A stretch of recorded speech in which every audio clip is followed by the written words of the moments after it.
ইতিহাস গড়ে প্রথমবারের মতো এএফসি নারী এশিয়ান কাপের মূল পর্বে জায়গা করে নিয়েছে বাংলাদেশের মেয়েরা। এখন এশিয়া কাপে মোটামুটি ভালো করলেও আমাদের সামনে অলিম্পিক ও নারী বিশ্বকাপে অংশগ্রহণ করার সুযোগ থাকবে। সেই লক্ষ্যে নারী জাতীয় ফুটবল দলটাকে আরো স্ট্রং করতে হবে।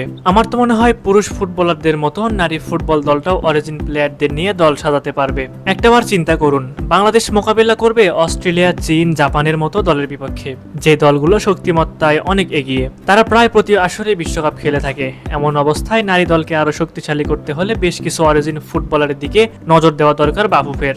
যদি বলি বাফুফের এই কাজটি আরো সহজ হবে, তাহলে কি অবাক হবেন? অবাক হবারই কথা। জানলে অবাক হবেন যে একাধিক নারী ফুটবলার রয়েছে যারা কিনা বাংলাদেশের হয়ে খেলতে চায়। হ্যাঁ, ঠিকই শুনেছেন। চলুন কথা না বাড়িয়ে সেই ফুটবলারদের সম্পর্কে ভিডিওতে জেনে নেই। এখন পর্যন্ত 4 জন বাংলাদেশি বংশোদ্ভূত ফুটবলার বাফুফের রাডারে রয়েছেন।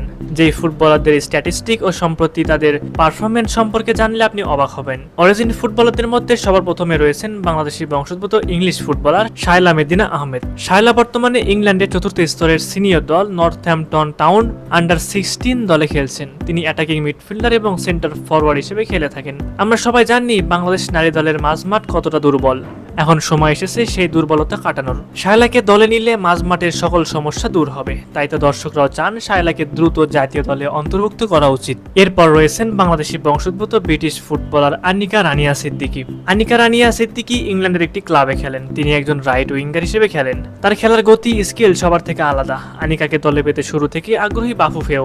গেল মৌসুমেও বেশ ভালো পারফর্ম করেছেন তিনি। চলতি সিজনেও আলো ছড়াচ্ছেন আনিকা। তাকে এএফসি এশিয়ান কাপের মূল দলের ক্যাম্পে যোগ দিতে প্রস্তাব পাঠানো দরকার বাফুফের। হয়তো খুব শিগগিরই সেই বিষয়ে আসতে পারে অফিসিয়াল ঘোষণা। এরপর যেই ফুটবলারের নামটা আসে তিনি হলেন জহুর আক্তার। জহুর আক্তার গত সিজনে ইংল্যান্ডের 4th টায়ারের ক্লাব এফসি ইউনাইটেড অফ ম্যানচেস্টারের হয়ে খেলছেন। সেন্টার ফরওয়ার্ড হিসেবে খেলা এই ফুটবলার বাংলাদেশকে ধারণ করেন মনে প্রাণে। তাই সবকিছু ঠিকঠাক থাকলে আগামীতে বাংলাদেশে আসতে পারেন তিনি। এর বাইরেও আরো কিছু ফুটবলার রয়েছে যারা কিনা ন্যাশনাল টিমের হয়ে খেলতে চান।